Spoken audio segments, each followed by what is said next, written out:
I would tell people about my early journey in the deaths that I experienced, and then I'd ask them all to ask themselves that question about what if I die in 5 years' time? And then I'd get them to answer it honestly, write that stuff down, and change their lives accordingly. Welcome to the Get Invested podcast, where we share great conversations with experts from all walks of life to uncover their secret know-how on where they invest their time, their skills, and their money, and the benefits that this has created. You see, the truth is that everyone invests. Every minute of every day, we're investing our time, our skills, our energy, and our money in something. Some of us are investing consciously, some unconsciously, sometimes for good, sometimes for bad, and sometimes for no impact. Get Invested will help you to start living by design, not by default. I'm going to help you to make it happen, not let it happen. You'll hear the top tips on how you can live with conscious intent so that you can live more, work less, and leave a living legacy by investing now. Listen to the show to discover the top tips on how to get started, make the most of your investment journey, and ultimately to be living your dream, not someone else's. More episodes can be found on iTunes or at bushymartin.com.au/get invested. Thanks for listening, and now let's get invested.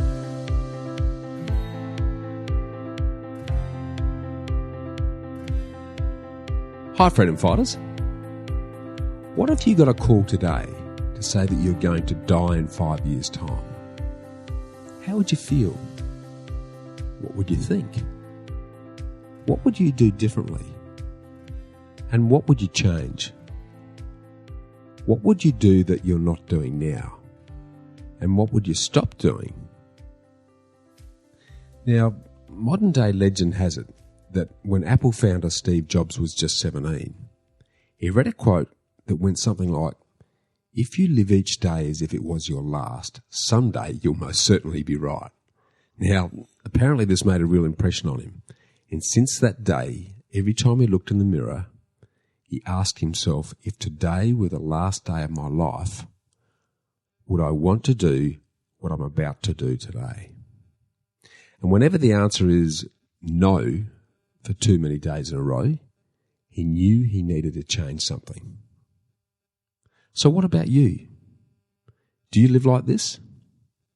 Now, I know that we all start off thinking we've got lots of time, so we don't have to worry, and then we get busy with life, and before we know it, years have slipped through our fingers, and suddenly our time's almost gone, and we have what I like to call an oh shit moment. Oh shit, if only I had of blah, blah, blah. You fill in the dots.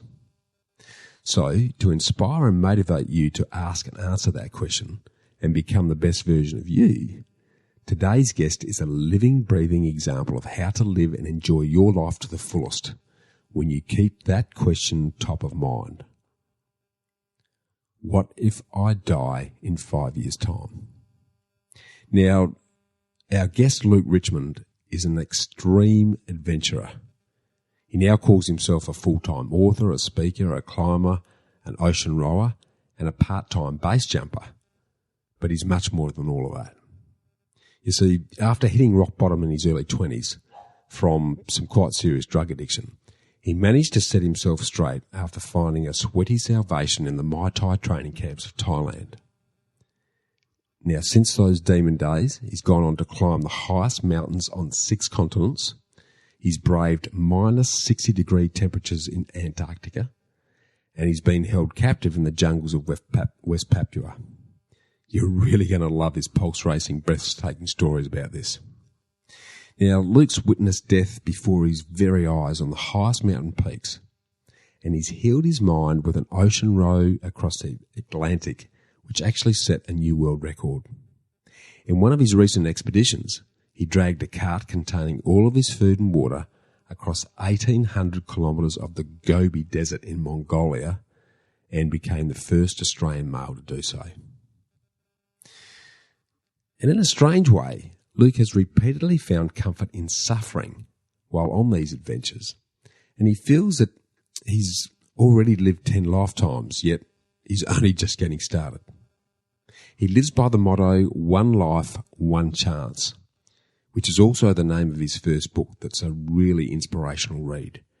It's a story of adrenaline and adventure in the most unforgiving places on earth. So I really encourage you to grab a copy on his website at www.oluckadventures.com/shop. Now that's Olock Adventures, which is OLOC Adventures, ADVENTURES.com.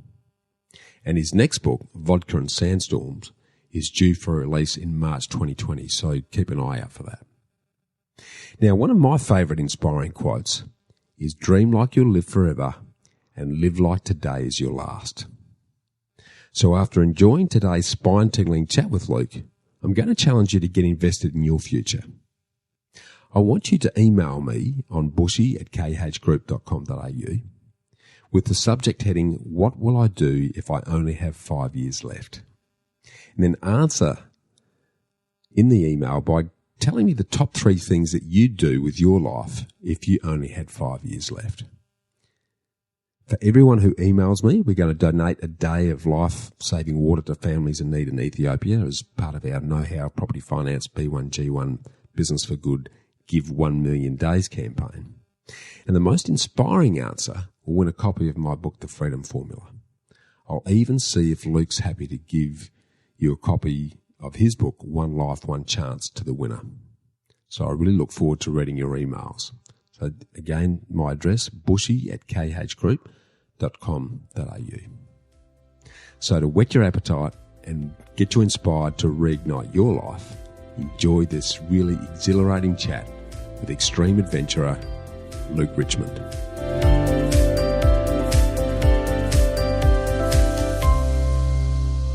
Hey Freedom Fighters, it's Bushy Martin, and you know, what never ceases to amaze me is that in life that the right person just happens to appear at the right time.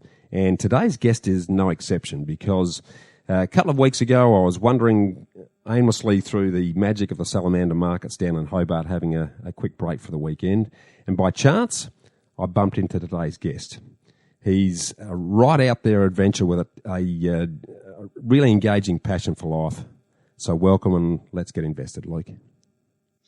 G'day, Bushy. Thanks for having me on, mate. I really appreciate it. Yeah, really looking forward to the chat, mate. You're someone who really tests the edges in life, and I'm really looking forward to sharing your journey so far, mate. So, look, without any further ado, can you just give us a rundown on who you are, what you're doing, and where you're currently heading, please, bud? Yeah, for sure. I mean, it's always a tough one for me to answer when people ask what I do.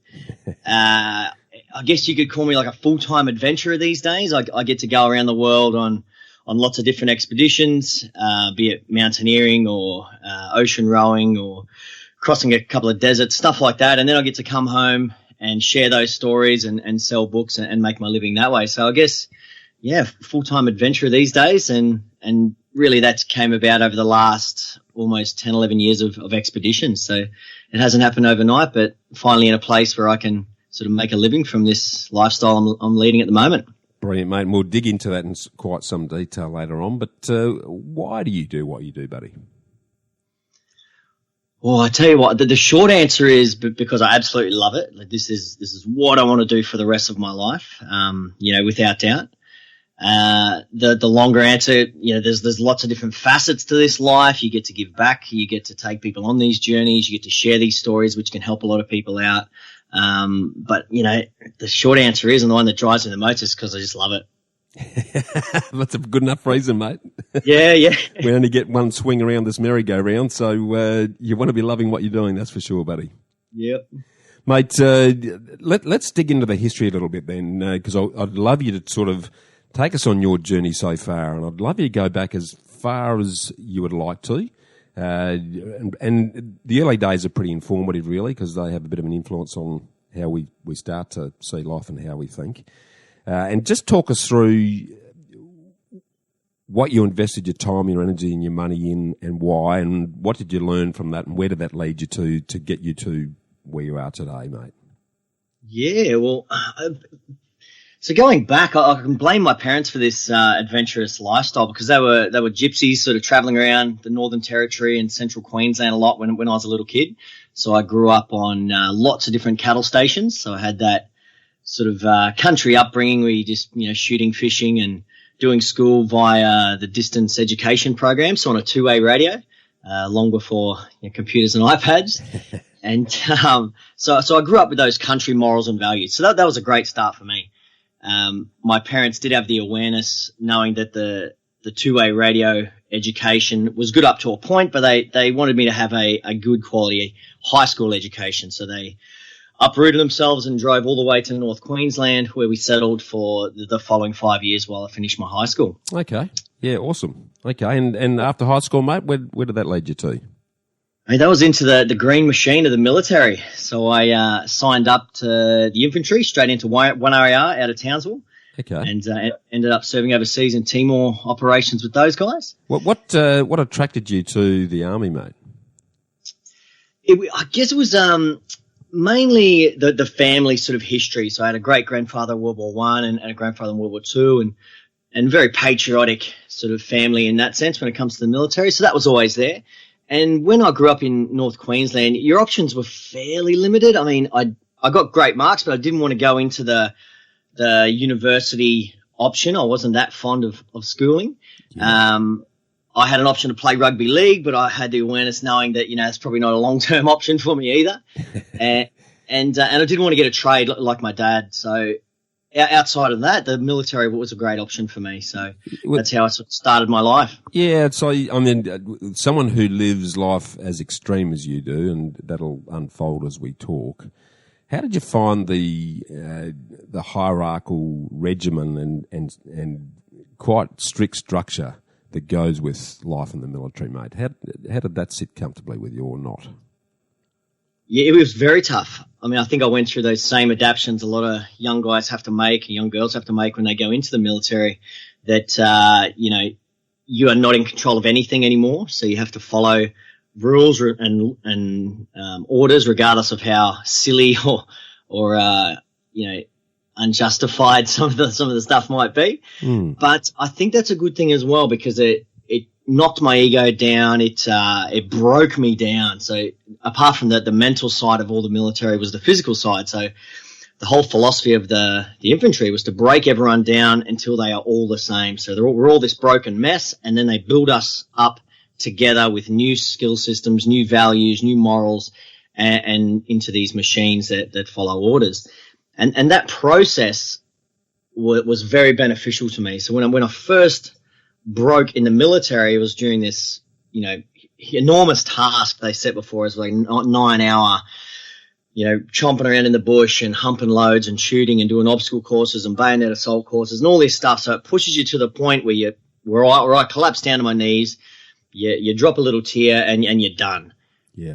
But in that moment as well, you get up and you keep going. So you've reached that point of absolute broken, but you've gotten through it and you've achieved what you had to do and you passed your courses and became a soldier.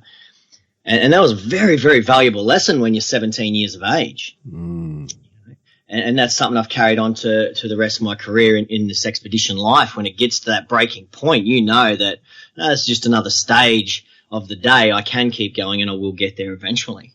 Yeah, interesting, because the deliberate intent is to actually break you to to take you to your breaking point, is it? And then start to rebuild you effectively, mentally and physically from that point. Is that pretty much what they're up to? Absolutely. I mean, on this particular day, the whole thing was designed for that reason. So we started with about 45 just guys at this stage. There was no girls in the infantry then.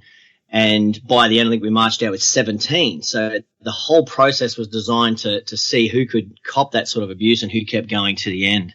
And it's a sort of a tried and tested method for the infantry. Yeah. So you mentioned, sort of it's almost blind faith. It's just doesn't matter how dumb the order is, you just got to follow it. Can you give us an example of one that you thought, what the hell? But okay, we just got to make that happen. It just comes down to, I mean, you're a young guy, you want to spend some time in town in the bars, having a bit of fun, but we'd go out on bush exercise on a Friday and spend all weekend out there fighting, an invisible enemy. And you do this a number of times and you understand the training procedure, but year after year and time after time, it's very hard to stay vigilant to this invisible enemy on a Saturday afternoon when you're sitting out in bush when everyone else is having fun. So you do question it a little bit. No, understood, mate. So talk to me then about where that led you to. So how long were you in the army, and then why did you get out of the army? Yeah, so I served 4 years. So I joined up when I was 17, so I still got out when I was quite young. Okay. I didn't want to go into the career side of military. I wanted to, travel and see more of the world. So I discharged, took all my meager possessions in a backpack and took off to Europe just to go backpacking and see what the world had to offer. Flash forward 2, almost 3 years of traveling, I ended up in London, and I had you could just call it your cliched rock bottom moment over in London. I became a drug addict over there. Okay. And I woke up in jail one day, not knowing how I got there. I was getting hosed down by the police because I was covered in my own filth, and it was at that moment in that cell where I knew that something had gone terribly wrong and I need to change my life. And I got released from jail that next day. I was in a bad way, so I went home and I kept taking drugs. But I did call an old army buddy of mine. His name was Liam. He was a UFC fighter type lad. And he told me to get out of London, go to this place in Phuket, Thailand called Tiger Muay Thai. It's a big, mixed martial arts training camp. He said, go there, train and clean yourself up. So I booked my flight then and there, high as a kite. I finished my drugs in a taxi on the way to the airport, and then I flew out to Phuket as I started to come down and get sick on the plane. But I landed in Thailand. I went cold turkey doing 6 hours per day of Muay Thai training, and I stayed there for 2 months and turned my whole life around. Mate, I just want to sort of pivot back quickly there. How did you get into drugs, mate? How did you sort of end up going from an environment like the military, which is sort of zero tolerance for any of that sort of gear? How did you sort of wind up on the drug trail? I guess I was an extreme character to begin with. So I'd grown up in the bush, fishing, shooting, living that sort of lifestyle. I've joined the military where you get to blow stuff up, run around, and you're supposed to be this extreme aggressive character. Then I was out and a little bit lost, but I found, this heavy drinking culture in the UK. It was very similar to Australia. And if I'm going to drink, I'm going to be the best at that as well. So that leads you down this path of destruction. And then I was in a scene where there was just casual drug use. But that casual aspect of it, for a character like myself, leads you down this rabbit hole to extremism as well. So I ended up, an addict over there. Yeah, okay. Do you mind sharing what sort of gear you were doing? Mate, it was just cocaine and pills for me. So just those party, socially acceptable drugs that just slowly creep up on you over time. And before you know it, it goes from, you're just out on a Friday night with a couple of mates to you're doing 4-day benders and waking up in jail. So it just crept up over time. Yeah, but mate, you sort of mentioned you had that sort of wake-up moment when the police were hosing you down and getting rid of the poo that you were covered in. Yep. Not many people get to that point, though, mate. That recognition that I'm done, I can't continue to do this. What was it? Can you take us back to that time and just share with us what your thinking was and why you said, righto, I need to do something about this? Oh yeah, mate. I know exactly what it was. It was the shame in the eyes of these police officers, where there's looking at you, you're just this wretched bloke sitting on the floor, and I'd grown up in a perfect existence with country morals and values, beautiful parents. I had nothing to say I was going to lead me down this path. So that shame just overpowered me. I said, "Oh, that's it. I've got to change this. That's not for me." Okay. And so you made the call to your ex-military mate in Thailand and headed over and mate, takes a fair bit of fortitude to do what you did. Was it just the fact that you're pretty much off your face and it sounded like a good idea, so you bought your ticket and went without really knowing what you're putting yourself into, and then got a shock when you got there, or how did that play out? Oh, absolutely. I mean, I knew, because I trusted, Liam with my life, said, yep, okay, I'm going. But when you arrive, like, these training camps are set up, they're very brutal. So my first day, the first session is 3 hours in length, and you're, just getting flogged by these Muay Thai, they're all champions over there. And then there's another 3 hours to do in the afternoon. But it was that process of getting beaten down again. So your ego, and you're getting humbled, and because there's some of these little Thai kids belting the crap out of you. But then all that detox aspect as well. So when you're kicking and punching and elbowing for that period of time, all that sweat, that's going into the canvas, that was cleansing the drink from you, those drugs, and ultimately the shame as well. And at the end of that first month, I was definitely clean. And it wasn't until the end of the second month that your brain starts to wake up again. So when you're an addict, everything's suppressed. So you don't have dreams, aspirations, goals, or any of that. But when I started to wake up again, all of that came back. And because I'd grown up reading all of these adventure tales and great explorers and all this stuff that my grandfather got me into reading, that's the stuff that woke up inside me, was this desire to go and take on big adventures, to see, where do I measure up against these stoic explorers of old. So that's what I wanted to do from then on. But I was also in a position where I was broke. I was a recovered addict, and I had no real skills apart from killing people, so I couldn't really do much. Mate, you mentioned a really good point there, I think. How do I measure up? Were you wanting to prove to yourself that you weren't the addict that you become? Was that the initial driver, do you think? Or what was the thinking around that time? I think proving to myself came later. In the beginning, it was proving to everyone else that I wasn't this wretched bloke anymore, that there was a lot more. And then all the self-belief and everything, that all came later, and the ambitions and all the bigger projects I took on in the future. But initially, it was to prove the police that had that shame in their eyes, judging me that certain way, which was absolutely valid, that's not who I was. Because everything you read and hear is that once an addict, always an addict. You're only sort of one breath away from getting back on the gear. And I don't believe that at all, but it takes a full environmental shift. So if you're an addict, if I was an addict and I tried to go to a rehab in London, but then ended up back in my unit, back with the same crowd, doing the same job, absolutely my chances of failure are massive. But because I took the option of this scorched earth policy, just leave it all behind, the people you're with, the place, all that, and start again, you could reinvent yourself. And I think when you do that, your chances of success go right up. Yeah, okay. Brilliantly said. And I guess what I'm hearing, mate, and correct me if I'm off track here, but you strike me as someone who's extreme about everything you do. So if you're going to do drugs, you do it to the max. If you're going to drink, you're going to do it to the max. Is part of your salvation, if you like, been that you've diverted that energy to other pursuits that are just as obsessive, really, in a lot of respects, but because they have a healthy outcome, there's no temptation to go back into that because you'll continue to challenge yourself in other areas. Am I reading that right?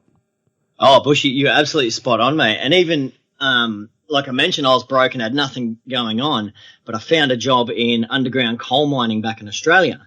So I flew from Thailand straight out to the mines out in Emerald, so underground coal out there, where I didn't need to have anything. I could just start as just a normal shit kicker in the beginning, but you didn't need tools. They give you uniforms, they feed you, so it was a perfect start for me.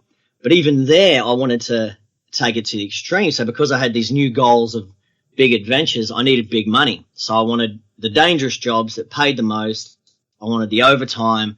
And even when one pit would sort of not let me come back on for that 6th and 7th day due to their fatigue management sort of policy, I'd go to another pit and just do a couple of days there. And if they wouldn't take me on, I'd go to the pub and be a bouncer. So like I couldn't drink. So I had all these things in place just to maximize all my money so that I could plan these adventures and just keep me away from drinking. Yeah, love it, mate. So that extreme side of you, when did that first surface, and why do you think you are that way, mate? Do you know? You know what? It's a good question. I don't think I've ever gone back into the past to try and narrow down like an inception point because of it, but I think in the beginning it's just served me well. So when when you start playing rugby league as a little kid, if you're really aggressive and extreme, you do well.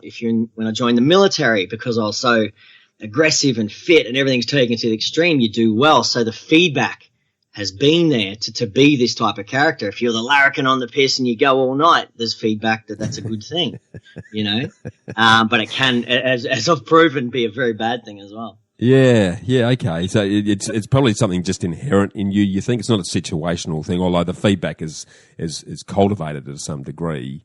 Is it just something that is deeply embedded in your DNA? Were your parents or grandparents or anyone else similar ilk? They're all very similar, especially my dad. He's still traveling around, getting into all sorts of mischief. My grandfather was the same. He was always restless. He was always doing something, building something. So it could just be part of the genetics. Yeah, no, I'm always interested in what continues to push people, and we'll dive into that in a minute. But I'd love for you now, mate, to share the adventure journey, because you've done some just absolutely off the top amazing things that people will shake their head and go, "What the?"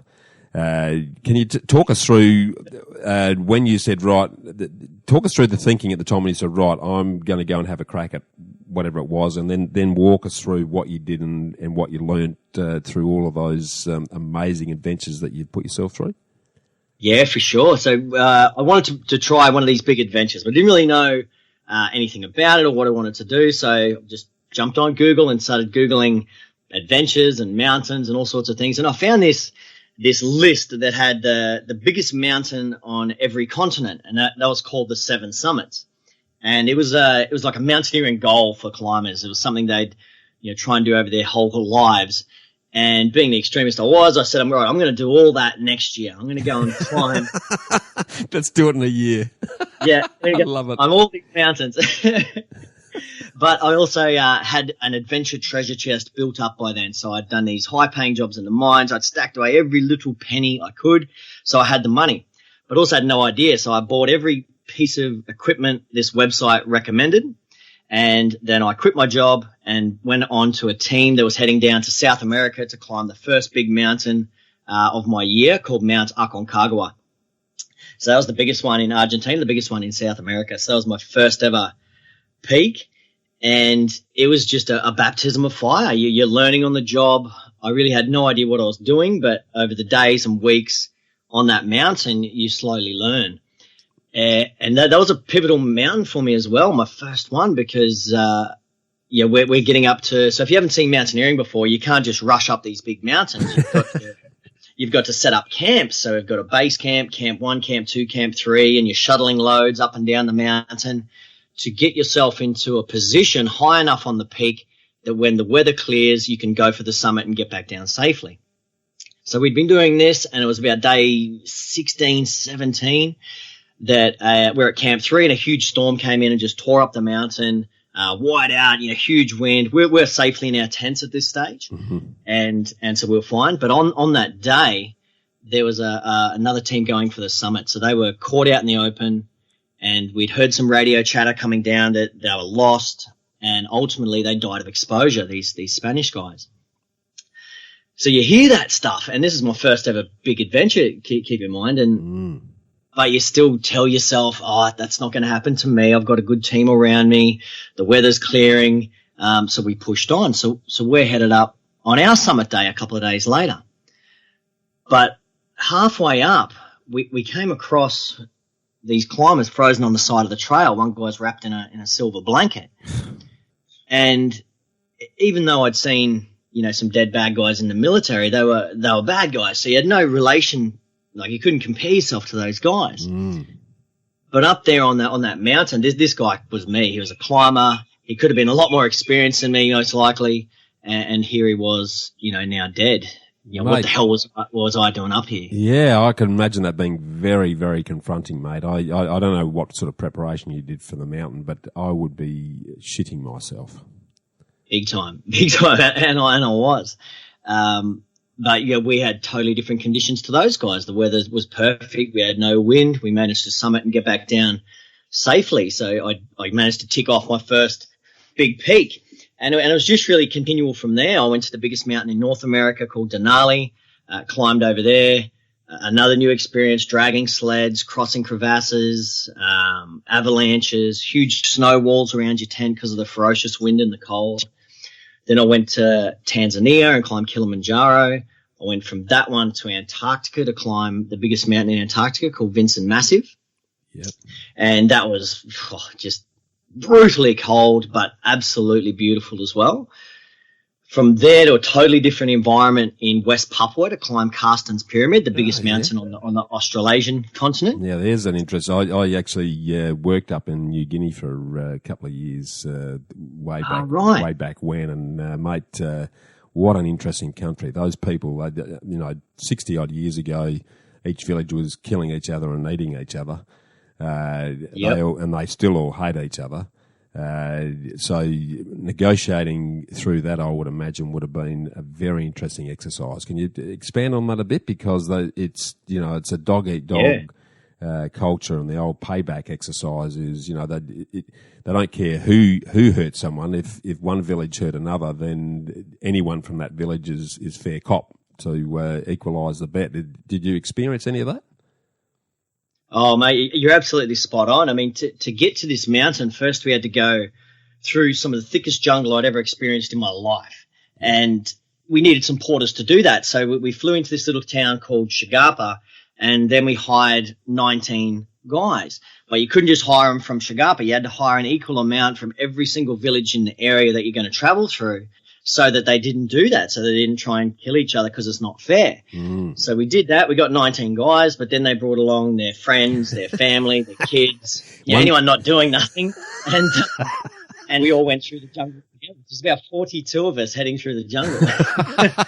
One talk through. But we ended up getting to the peak.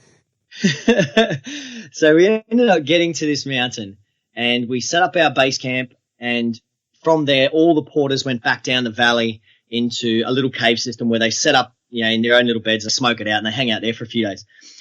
We pushed on to the top. It was a 13-hour rock climb, start to finish, one of the most beautiful climbs I've ever done. Yeah. We summited successfully. We got back down to our base camp just as a huge monsoon set in and smashed us up a little bit, but we were safe. Yeah. But that night, the porters who are in this cave system, all that rain seeped down through the caves and dislodged this enormous rock from the top of the cliff, and it came down and crushed the porters. And it killed one of these young guys. And in that part of the world, as you mentioned, and as you know, it's very simple. It's an eye for an eye. So they came rushing up the valley at about midnight that night, machetes and spears, come and start slashing the ground and smacking up the tents, wanting one of us to come out so that they could, kill us to replace one of their lost friends. Yeah. We had a good interpreter with us. He sat down the guys, and they start chatting, and it was all very civil, which was the most baffling thing in such an extreme circumstance. It was just so simple for them. It's an eye for an eye. Yeah. But we managed to calm them down and said the next morning we'll come down and assess the body and see what's going on. And so that's what we did. So we didn't take the whole team down. Myself, another guy, and the interpreter went down to see what was happening. So we're going down the valley. We get to the caves. We go inside, see the body there. He's smashed up. He's got, clear stuff coming from his ears. His head's all swollen, so he's not good. And I thought we're going to be in some serious trouble here. But Dean and I, this other guy, we dropped down. You just go into basic, rescue drills. We're checking the body. And I noticed this tiny rise and fall of the chest. So the guy wasn't dead. He was still alive, but only barely. Wow. So what we had to do, we couldn't get this guy. He was only a young guy. He must have been only 19 years old. We couldn't get him back through the jungle to Shagapa. It wouldn't have happened. But just over the mountain, as you're probably aware, there's an enormous open-cut pit over there called a Freeport. Was that Octetti or one of the other crews? Oh, I'm not sure. Who's got that one? Gradsberg? Yeah, okay, yeah. Got it. But it's enormous, massive thing, over the other side of the mountain. So we thought, okay, if we can get him there, coming from mining, I knew they'd probably have mines rescue or an ambulance or something. That was our only hope. So that's what we did. We built a stretcher out of a tarp and some bits of wood, and together with the porters, we humped this guy over the ridge, got him to the mine. Dean and I just walked into the pit, flagged down a big truck, who took us back to the edge of the pit where we were, and the ambulance came down and took the body away. So here we were, just like celebrating. We'd done a great job. We've saved a life.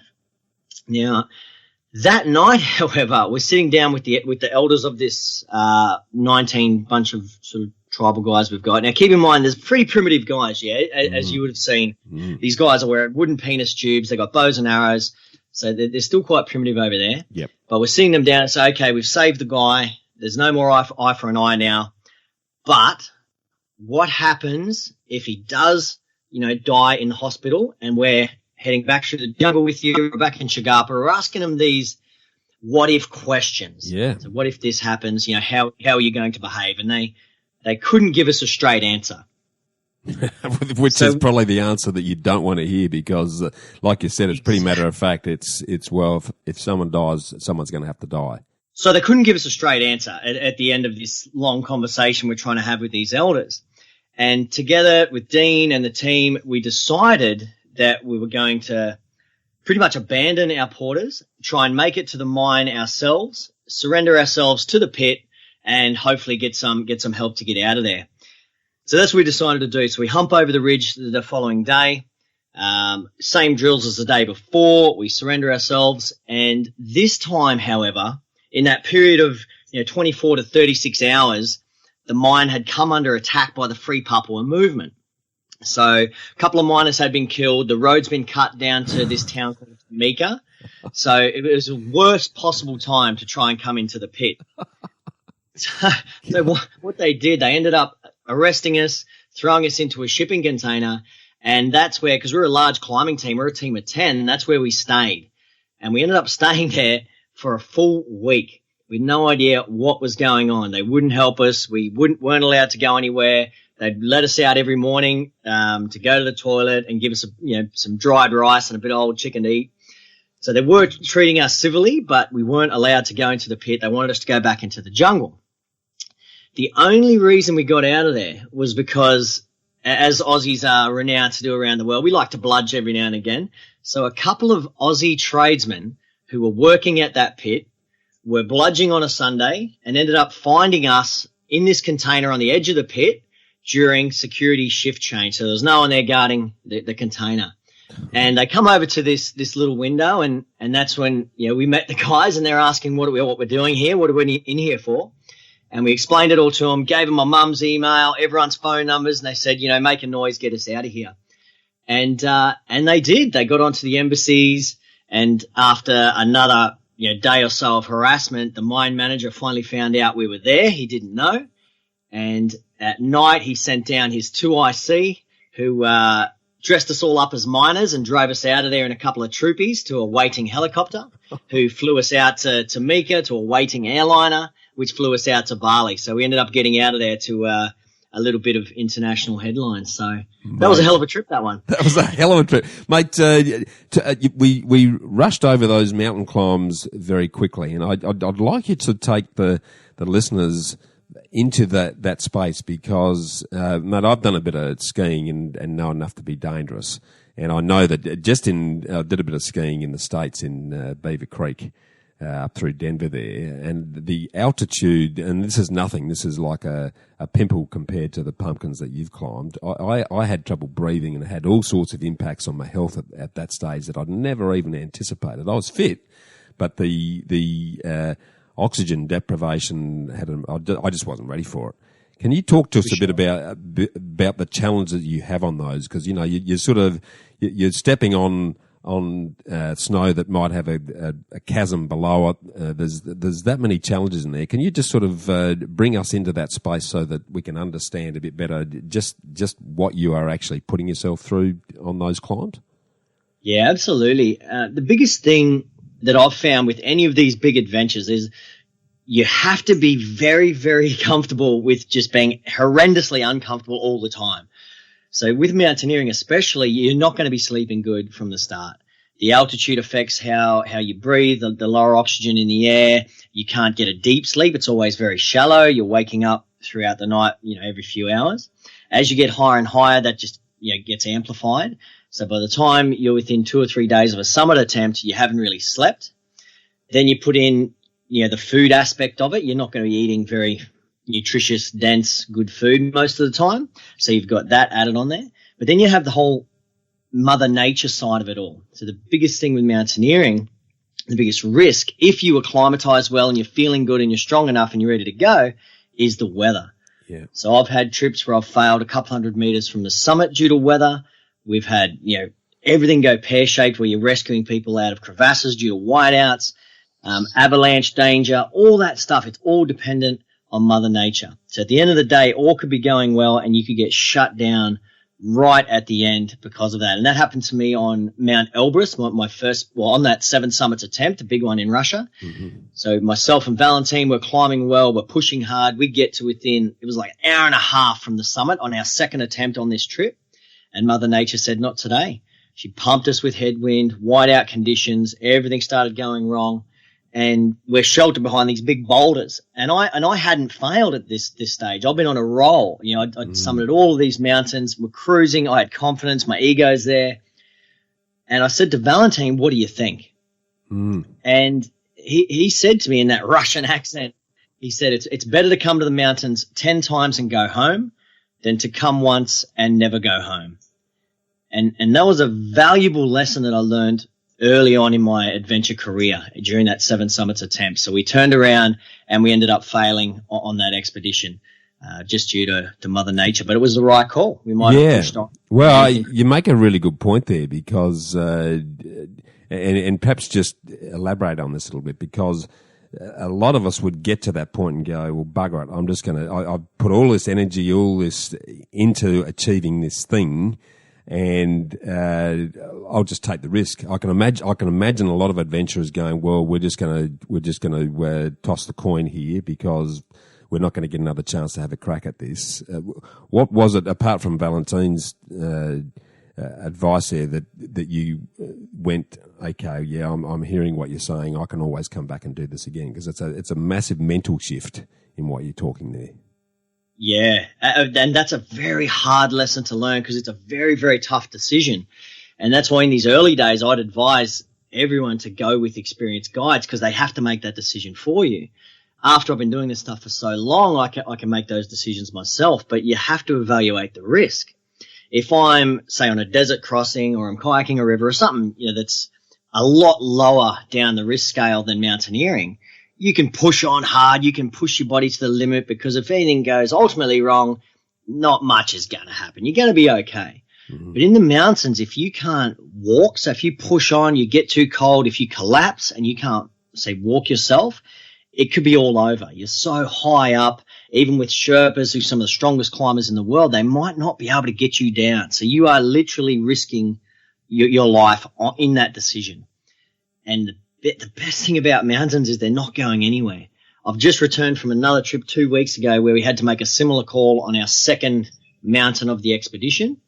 Exhaustion, a bit of frostbite with our cameraman. We had to make the tough call to turn around, but that mountain's going to be there in a couple of years or 3 years or 4 years when you come back. Yeah. So many climbers have died, especially on big mountains like Everest, because of those decisions. They know, okay, I'm never coming back here. I'm not going to have the money. I just don't have the opportunity to do it again. I'll push, and then you've lost everything. You've lost your life. And that's just not on. I will not sacrifice a finger. I won't sacrifice my or anyone else's lives for these goals.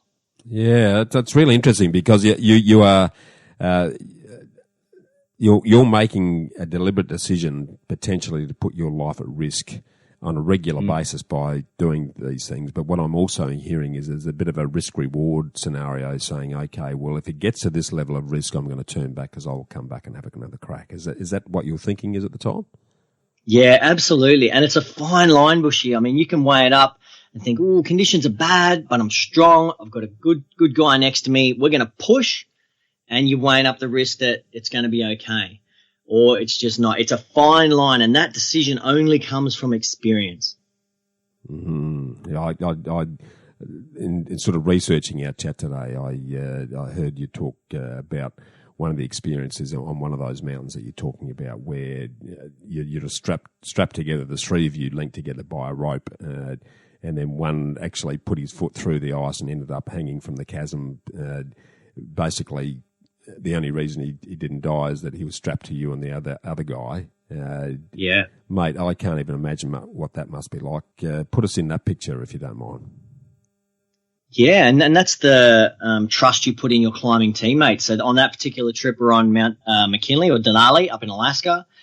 Huge crevasse, sort of danger as you're heading up or off the mountain, and you rope together in three. And during our descent, our guy at the back just put his foot wrong, fell through the thin layer of snow, which can be, 100 mil to a few feet thick across these crevasses, and in he goes.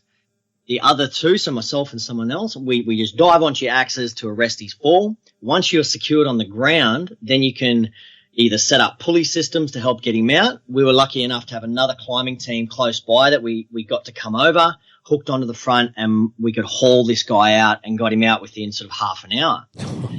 But the big danger there is he goes from a temperature that was fairly mild, it was about, say, 10, 12 degrees above the snow, to being in like a situation where it's minus 20 below the snow. So he can freeze very, very quickly if we don't get him out quick enough. So, but we got him. It's all good. And that was another valuable lesson to learn.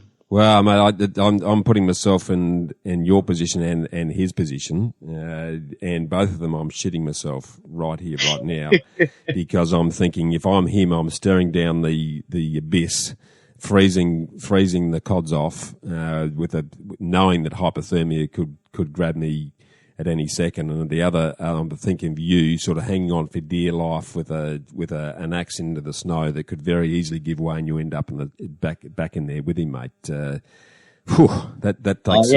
takes some balls, mate. It pumps you up, don't worry. Mate, you've done a number of other awesome adventures that we'll just sort of touch on briefly. So there's the rowing exercise. I know you've been base jumping and a bunch of other stuff. Can you just sort of talk us through those that have really challenged you the most and share with us the learnings you've taken from that? Yeah. I mean, there's been quite a few over the years. We've had some just fun trips by kayaking the full length of the Murray. I got into deserts for a little while, so my wife and I built some custom-made aluminium carts and dragged that across the Gobi Desert in Mongolia, 1,805 kilometers over 57 days. So that was great. Really tested out the marriage on that one. The most, and then got into this lovely world of base jumping. But I'll touch on that in a minute. But the most suffering I've ever endured was ocean rowing. So I got an invite by a rowing team. They were a team of 4. All from the UK, really good rowers that were going to do this unique row from Europe to South America. Never been done before. But one of their guys got appendicitis 2 weeks from departure. So I had a bit of a reputation at this stage. So they gave me a call and asked me to join this row. I said yes straight away. Then I asked my wife, Elise, if I could go. And she said yes. So I quit my job, flew to Portugal, and within 10 days of taking that phone call, I'm taking my first strokes out into the Atlantic in this sport of ocean rowing. And I'd never rowed before at this stage. Good grief. So, and the route is monstrous. It was 6,400 kilometers from Lagos in Portugal to Recife in Brazil. Open seas. Is this open seas? Oh yeah, this is across the Atlantic, across the equator. She's a big one. Oh, and that was unsupported. You couldn't have a support boat. You had to have all your own food and everything on board. We couldn't touch land, so we had to skip the Canaries, skip Cape Verde, and just go for it. And and you have to row for 2 hours on, 2 hours off, 24 hours a day. And it took us 55 days to get there. Mate, I can't even imagine. This is an open boat. We're not in one of these enclosed numbers that's going to take the mighty swells when you hit the rough spots. This is an open boat, is it? Yeah, the boat's sort of unique. It's custom made, so it's got 2 tiny little cabs on either end and an open rowing deck in the middle. So there's 2 seats for rowing in the middle, all open. And on the end, the cabs are literally the size of your cupboard. They're big enough for one person to sit in sort of comfortably. But in big storms, 2 of us had to get in there and seal up that little hatch. So it's a strong little vessel. And in the big storms, we had 2 big storms. One lasted for about 11 hours. And I'm talking, 30-foot breakers, just horrendous conditions. And you're wedged into this cab. The door is airtight and watertight. And the boat can then be, rolled. It gets pushed under. It pops up and rights itself. But it is absolutely terrifying. The most scared I've ever been in my life, for sure. Well, mate, and that's saying something. Given what you've just talked about, that's really putting it out there. So just so I'm clear on this, when you hit those storms, is anyone left up top with the rose in their hand, or you're all squeezed? You've sort of sardined yourselves into these thingos so that you're just rocking and rolling with the waves. Yeah, that's it. We lashed down the deck, so there's nothing that we could lose on deck. We put out what's called a parachute anchor. It's just like an anchor system that's like a little mini parachute on a big long rope off the nose, just to stop the vessel from getting pitch poled. So you can't flip it that way; it'll snap in half. Yeah. But it can roll pretty safely. And then you're both just hanging on. But it was that entire scenario, because you can't wash yourself, so you got boils and salt sores and rashes and stuff all over you. That uncomfortableness, the most sleep I could get was 3 90-minute blocks of sleep of a night time. So you got this sleep deprivation going on, and then the 12 hours a day of rowing. So the whole scenario was just brutal, and I had to come up with some way of dealing with this, because the mental side of it was starting to get to me. And on the roof of my little cab, you're crossing off the days, and you got inspirational quotes.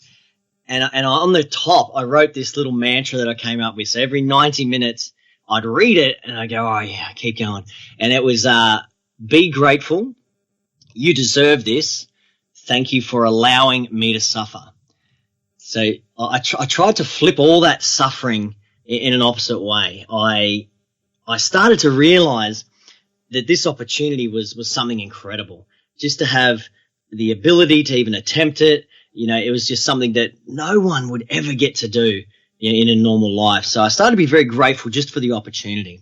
And then when I was grateful for it, all that suffering had the intensity, how could you say, turned down a little bit. It wasn't so bad. You could wake up and go, all right, how good is this? Let's go suffer, and crawl back out there and go again. And that little mantra is something I've carried on to all of my horrendous trips since. When they start getting real tough, you just be grateful for it and enjoy that suffering. Mate, that's amazing, because it's all in how you see things that affects how we do things. Let's dive into that now, because the physical and the mental preparation must be immense for any of these sorts of activities. Can you talk us through both of those in terms of what is it that keeps you going at those times? And you've shared with us that mantra that helped you flip your lid on how you were looking at the predicament that you're in. Can you talk us through the rest of that and how that's helped? I mean, that overarching theme of just be grateful for the suffering and be grateful for this whole experience, that's the one thing. But then it's not enough to carry you through. The thing is too big. It's thousands of kilometers. It's so far. And if you think about that, it's just not attainable. And you'll end up just doing your own head in thinking about it. But if you break it all down, so we broke it into 4 big stages, and then we broke each stage down into so many days, and then each day down into my 6 rowing shifts of 2 hours. But then I'd take the 2-hour rowing shift and break that down again into little blocks where I go, okay, I'm going to listen to a podcast there. Then I'm going to, just get into my own head and think for a bit. Then you break that down, and then you break down every little bit in between into small tasks. And when you do that, you actually have these little wins along the way. It's like, oh, I made a good breakfast. I had that. Beautiful. That's a win. Got through my first hour of the rowing shift. That's a win. My second hour. Beautiful. Now I'll have my break. Made water for everyone with the water maker. Yep, that's a win. So you're having these little feedbacks along the way. And I found looking at it that way, it helped you get through that day. And if you do that enough, you get through the week. And then you finished a stage, and that was a huge feedback. And then you get to the equator, and that's another big goal. So then you're getting all this achievement and feedback along the way.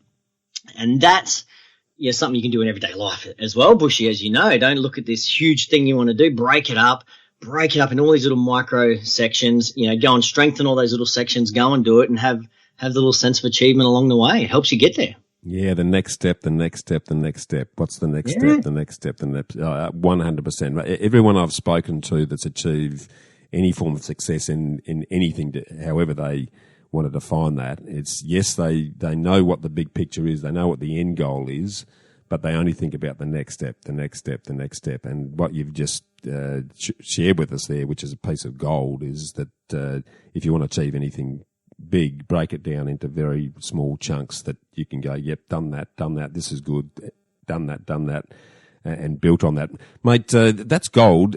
Share with us, what I'm also interested in is the person that you've become as a result of these continuous death-defying challenges that you put yourself through. If you compare yourself to who you were when you jumped on that plane to Phuket to who you are now, what's different, mate? Oh, mate, you'd have to say everything. I mean, that same extreme character there and is still there, and those deep morals and values. But my whole life outlook has changed. Just everything. You just educated yourself so much since those days that everything's changed, and that's a good thing. Change can be a very good thing.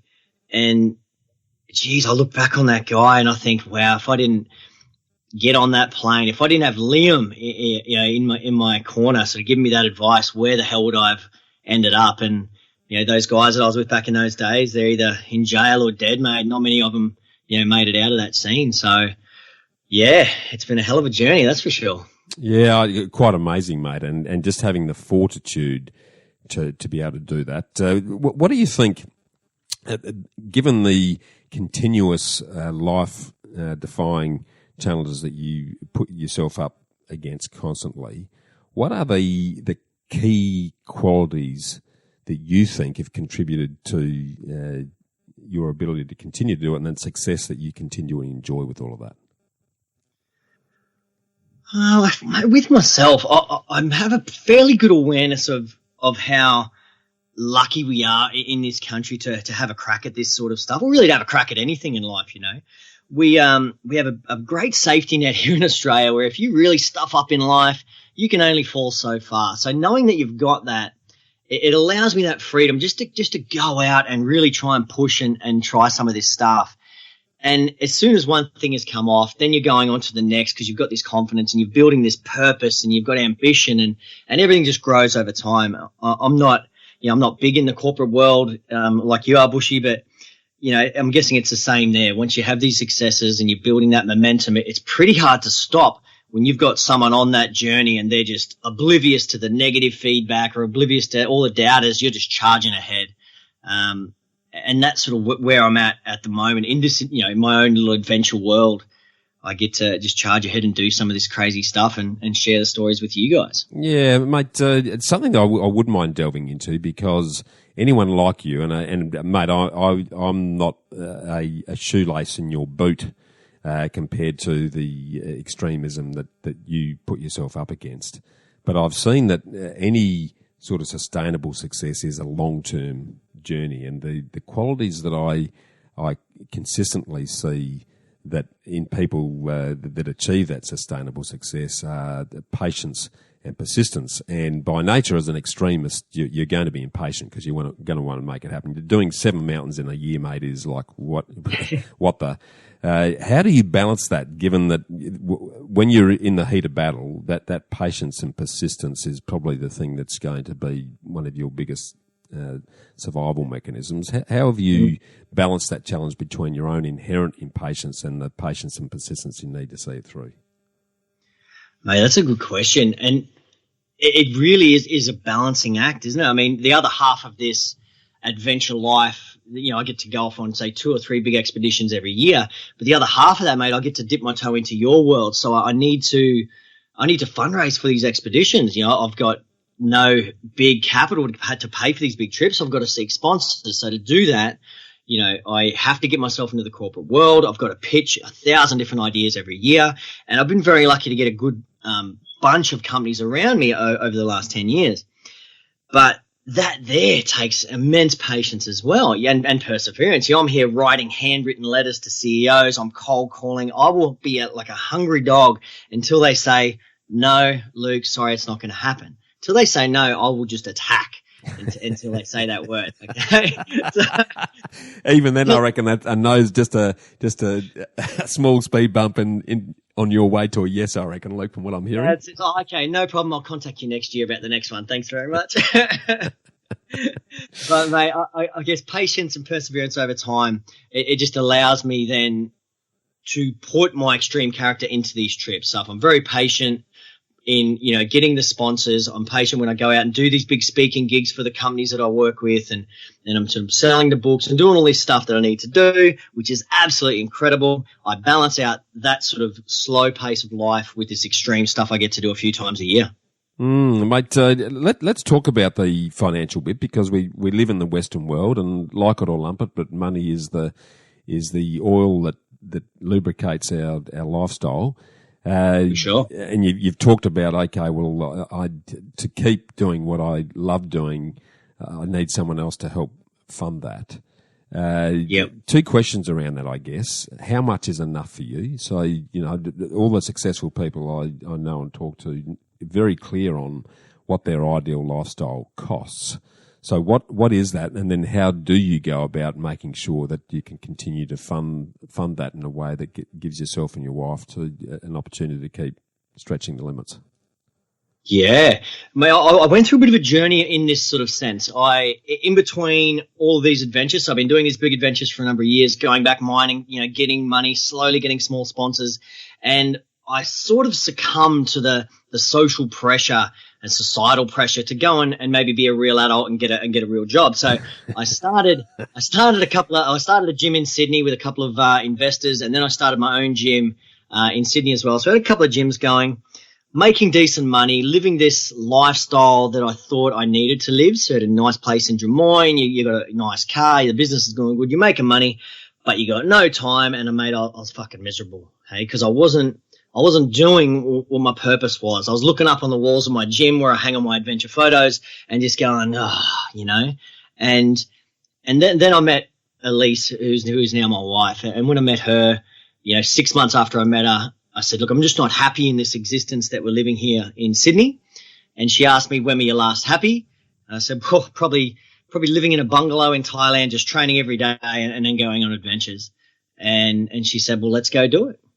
So within 3 months of her saying that, I'd sold the businesses, signed over shares, sold everything we owned, all the furniture, everything was gone. And we took off and started living this gypsy life again. And that led me back into my purpose, these big adventures.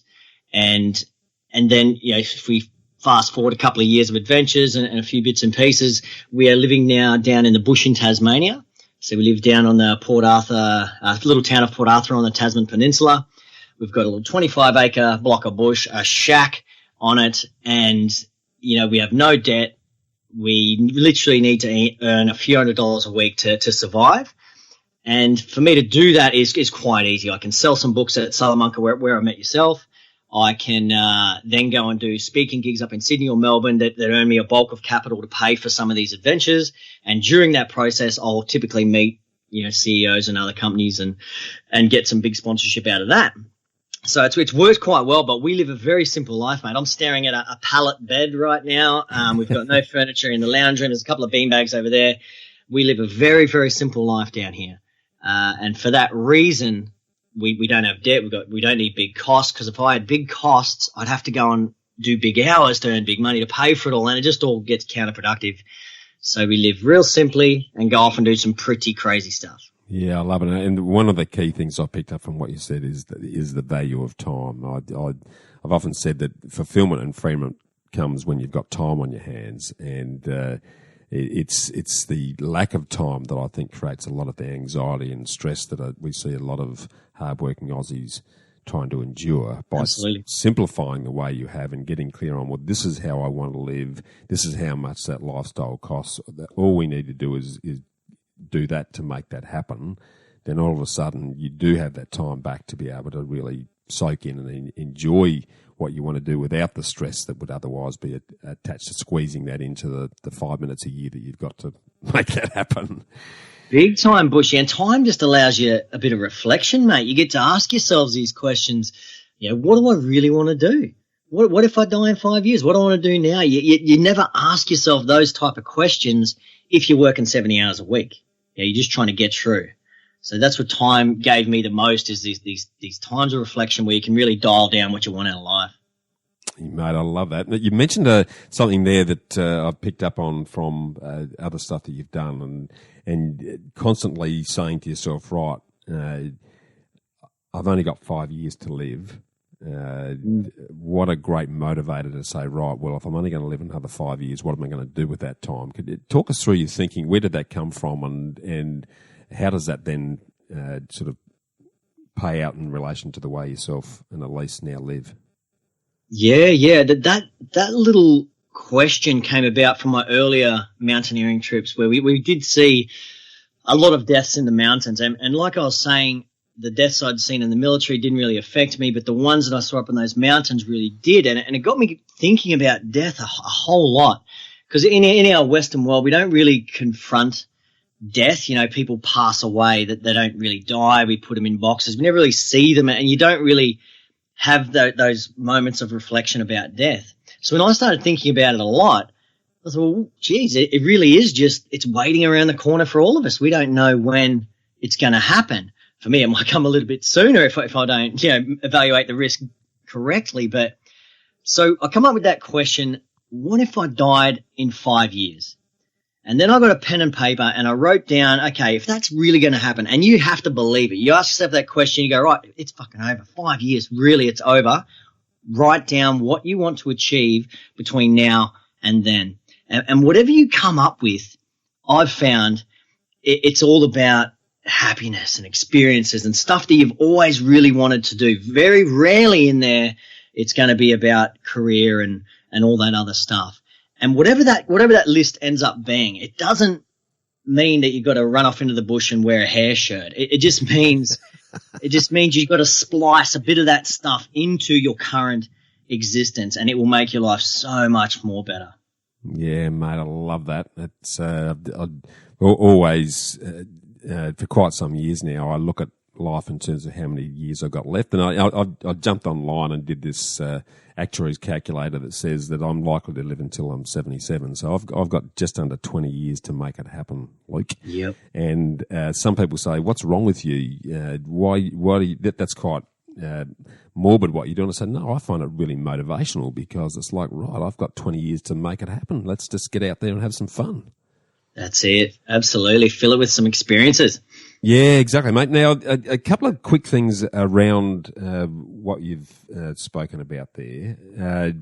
What continues to motivate you to push yourself to put your life on the line?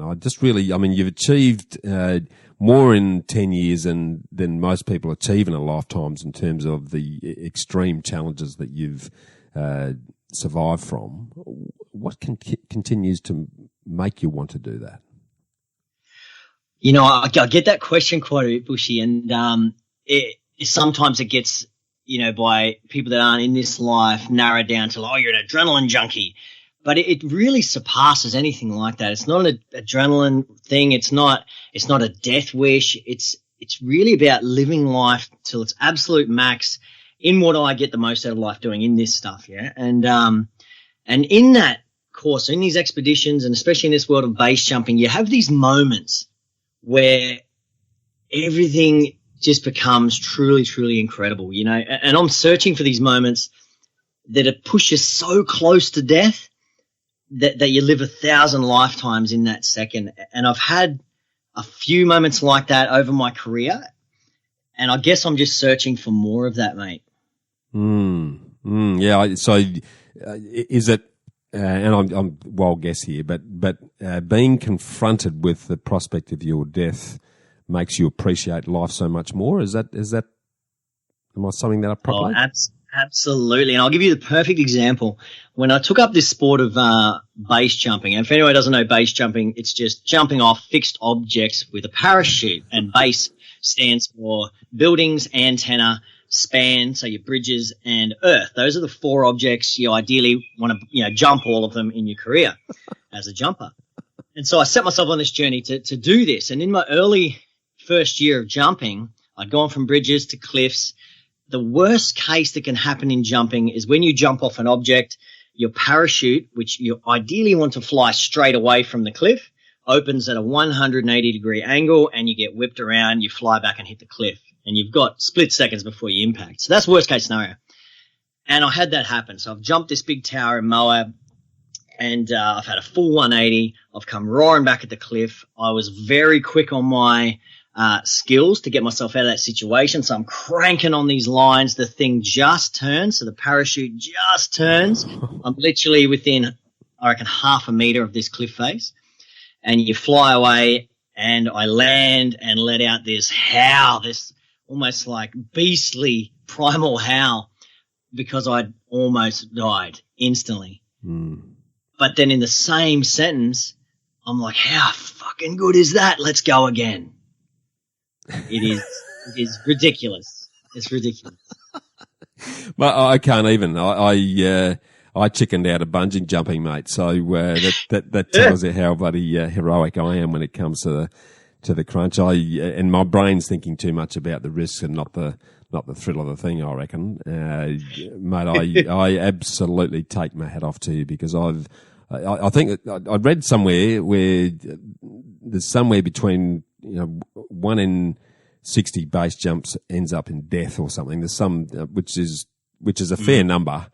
So it takes some real courage and bravado to do what you're doing. But how important is the preparation in killing the fear? Because what you're effectively doing is controlling your fear. How do you go about that? Yeah, absolutely, mate. And that's the biggest thing base has taught me is about fear. But every single jump is all about preparation, and preparation on a micro level. So before I go up to a jump, I'll be looking up at this cliff face, and I'm checking little bushes for wind. I'm looking at all these little signs to tell me what the jump's doing.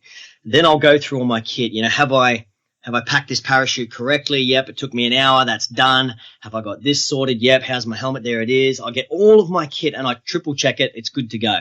Then I'll go and climb up onto the cliff. But then when you're standing on that edge, oh man, my hands will just be shaking, like ferociously shaking. And that's fear. That's fear just pumping through your body.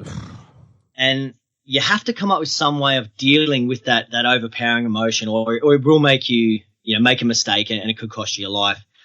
And the way I used to do it, I'd have my full checklist in my mind about everything I needed to do on this jump to make it absolutely as safe as possible, to make sure that I live through it. And I'd go through it again. Okay, parachute, check. This, check. Pilot chute, check. How much shin pads, helmet. Yeah, everything's good. I'd get to the bottom of this list, knowing that I've done everything in my power to make it safe. And those hands, they just stop shaking. And the fear goes away. And then you want to jump out into that void. So I'd learn to control my fear just by being very, very meticulously prepared. And you're eliminating the risk in your head. You're going through a checklist, a bit like a pilot about to take off from the tarmac. You're actually eliminating the risks as you go, right, done that, yeah, great, tick. Done that, tick, done that, tick. And your fear's going to drop because your knowledge and awareness of what you've done is like, right, okay, well, apart from Mother Nature, everything's good to go. Is that, am I right in saying that? Mate, that is absolutely spot on, because if any one of those little things don't check out, so if I do a little spit check, so I'll spit off the edge and I watch the saliva fall through the air, and I watch for change. So if it bulges out, it means there's a bit of an updraft. If it moves left or right at certain altitudes heading down the face, it means there could be a crosswind there. So I'll check all these little things. And if there ends up being a headwind or if there's an updraft, the jump's over. I'll take off my gear, walk back from the edge, pack up and go home. And that's what you have to do to live through this sport, or it will kill you. Complacency will kill in the sport of base jumping. Yeah, mate, some awesome life lessons in what you've just talked about there. Mate, let's pivot into what I like to call the ambush, which is just 5 quick questions that all the listeners love to get guest view on. I know. And I know yours are going to be awesome, mate, so I'm going to get you to machine gun dance a bit here, but you'll be used to that. This will be a walk in the park for you. Mate, you've mentioned a cracking quote already, which is a mantra that you have when you're trying to cross the ocean. But what's your favourite quote and why? Oh, you know what? It's a great one. It's one of these original ones. I think I have to give it to Paul Coelho. I think he's a writer that wrote The Alchemist. And I read that book when I was real young. And I think I've changed it a bit over the years. I'm not sure, but it's something along the lines of, when you give up what you're meant to be doing to seek your destiny, you will realize that your destiny is what you're meant to be doing. Love it. And when I was younger, you read that stuff, you don't really understand it. But over the years, you can really start to connect with those types of words and start to change your life accordingly if you wish. Yeah, no, I love that, mate. What about, you've obviously done a fair bit of reading over time. What's the top book that you'd recommend listeners have a read of and why? Oh, wow. That's like that question, what's your best movie? Mate, there's lots out there. There are so many good books at the moment. I guess the freshest one in my mind, because I've only just read it, and I found it actually at a secondhand bookstore, was a book called Shogun by James Clavell. One of the best books I've ever read, just about the Japanese culture in the early days and the discipline and all that stuff. So I'd highly recommend that to everyone for a fun but educational read for sure. Yeah, because what I love about it's a book of fiction, but there's a lot of facts in there about the discipline and the respect of the Japanese people. And as I mentioned to you off air, I'm heading over there next month, and you've actually motivated me to pull that book out and have another reread. So I'm sort of immersing myself back in that before I land on the deck, mate. So no, that's a cracker. So I highly recommend people who are looking for a bit of adventurous fun, but also a lot of life lessons. Shogun's a ripper to have a read. Mate, this one's a little bit left field, but it's something that a lot of Aussies do concern themselves with. What's the top thing that you've legally done to minimise the tax that you pay, buddy? Geez, that's a pearler. Mate, I guess I don't work. I think that's a great thing. I love it. But because we live such a simple existence, I can actually keep my tax threshold very low, because when I get, say, sponsored for trips, that sort of doesn't really count. But when I do my speaking gigs, I try and limit those to, 20, 30 grand a year. So I'm not paying an overly big amount of tax. But yeah, less work is fantastic for that. I love your thinking around that, mate. That's awesome. Mate, back on the sort of investment arena in terms of where you've invested your time, energy and money over time, what's both the worst and the best piece of investment advice that you've ever received so far? Oh, investment advice. Probably the best would be invest in yourself. And that just comes from, my old man. He said, you always keep reading, keep learning, never get stuck in your ways. So that's something I've always done. So I'm very grey in everything I read. I read as much as I can on as many different topics as I can. Yep. I tell you what, I had a business mentor. So when I came back from Thailand, that first time, broke, I'd met a business guy in Thailand, and he asked me just to come and hang out with him in Sydney. He ends up being this real rich and influential guy, and I was his driver for about 6 months as well. And he used to feed me every day, and I just listened to these meetings that they go to, and I thought, business was all suits and white paper and all this official stuff, but it's really just guys and girls doing deals. And he had this bit of advice he gave someone I never forgot. He says, how did it go? It was, you never rip off anybody. You can rip off someone for 10 million and he probably won't hurt you. If you rip off a guy for $50, he might kill you. And he's something along those lines. So that was great advice that he gave me, to never do the dirty on anyone. And I've lived by that as well. Yeah, absolutely, mate, because the damage you do is not to have the person actually do it yourself, because it's circling right back to that shame that you felt at the point where the police were hosing you down. It'll eat at you from the inside. There's absolutely no question about that, mate. No, that's a cracker. Mate, the final one, and this one's going to be a really interesting one for you, I think, because it's going to be instrumental in terms of what you've achieved in life so far and what you continue to do. But what do you think's a personal habit that's contributed most to your success so far? Personal habit. Yeah, that's a good one, mate. I'm a big believer in just routine. I think I definitely got that from the army. I don't think I know that I got routine from the military. And so even today, when I don't really have to, I'll still be up at 5 a.m. I get out, I'll go sit at my desk. I'll start. I'll either just write a paragraph or write something or read something. I start down my sort of literary path where, because I write books and I've got to tell stories and all this sort of stuff. So I'm always working on that. And routine can be so good if you can stick to it, and you've got things in your routine that are going to be very beneficial for you long term. They can just help you get there, mate. Because even when I wrote my first book, I'd just get up every morning and I'd write a paragraph. Sometimes it might turn into a page. Most times it's a couple of paragraphs, but you make it quality. But that was the start of my every single day. But at the end of that year, I had an entire manuscript ready to go that I could pitch out to publishers. And if I didn't stick to that routine of every single day getting up and doing that, then it would never have gotten there. So I think routine and discipline are my two big ones. Yeah, absolute gold, mate. I've often said that success isn't about talent or God-given gift. It's doing the do and the routine and discipline. Just keep on doing it, and even if you're making a 1% improvement a day, that's 365% better at the end of the year, mate. So Totally. Clearly a testament to that, given what you've tackled, and obviously the learnings that you've had along the way has been awesome, mate. Final question. Just to wrap it up, because I'm mindful of your time. If I gave you a microphone that spoke to everyone in the world, and that's 7.7 billion people, and I gave you 1 minute to talk, what would you say? Oh, mate, I would tell people about my early journey and the deaths that I experienced, and then I'd ask them all to ask themselves that question about what if I die in 5 years' time? And then I get them to answer it honestly, write that stuff down, and change their lives accordingly. I think that could have the biggest impact to people immediately.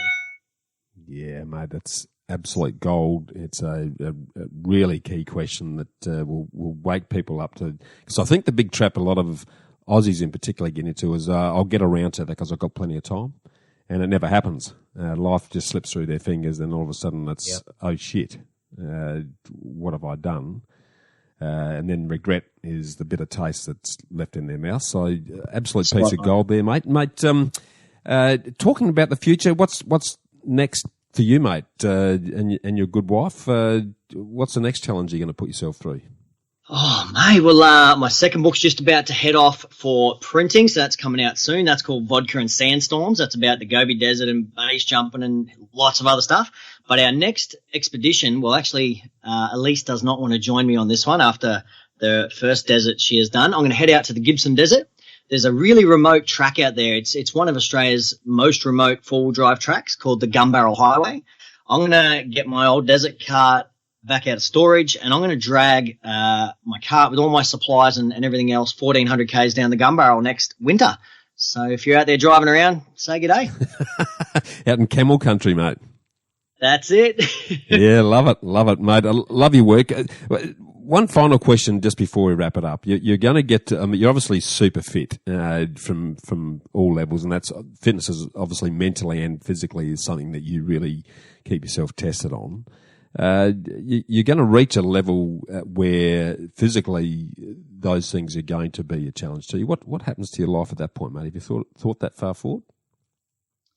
Yeah, mate, I do flash forward a little bit and think about the future. I know that when the body does start to break down, I might have to alter the style or the type of trips I take on. But I will keep doing these big adventures my entire life, and I'll probably just pick up more of the story sharing aspect of it. And, I really love these corporate gigs, and I love speaking at schools and doing this stuff that I do. And I'll probably just do a lot more of that, mate. It'd still be a very valuable and rewarding life for me, no doubt. Yeah, I love it, mate. Been absolutely awesome spending some time, mate. For those that have been inspired as I have by what you continue to do, for them to get a copy of your first book and to get their hands on a copy of Vodka and Sandstorms, mate, how does that happen? Yeah, just go to my website. It's probably the easiest, olocadventures.com. So onelifeonechanceadventures.com. And, my book is in there. You can also send me an email, just say good day. And if you have any big adventure plans and you're just a bit hesitant and pulling the trigger on it, just let me know. I've got logistics all over the world. I can help you out, and we can make that happen. Mate, I love the website and the first book, One Life, One Chance. That pretty much sums it up. And for the listeners who've sort of sat on the edge of their chair listening to this today, given what Luke has put himself through, the take home from me is one life, one chance. We only get one swing around the merry-go-round. If you're wasting it or you're slipping through your fingers, get out and have a crack. Dive into the inspiration that Luke's given you, mate, and really appreciate you spending some time with us, mate. Thanks so much, Bushy. I really appreciate it. Fantastic, buddy. Talk soon. See you, mate. Bye. Well, freedom fighters, how good was that? To get a summary of all this investment gold in the show notes, just email me on hello@khgroup.com.au. That's hello@khgroup.com.au. Or check us out at www.bushymartin.com.au/get-invested. I look forward to joining you next week for another episode of the Get Invested podcast. So thanks for listening, and as always, dream as if you live forever and live as if you'll die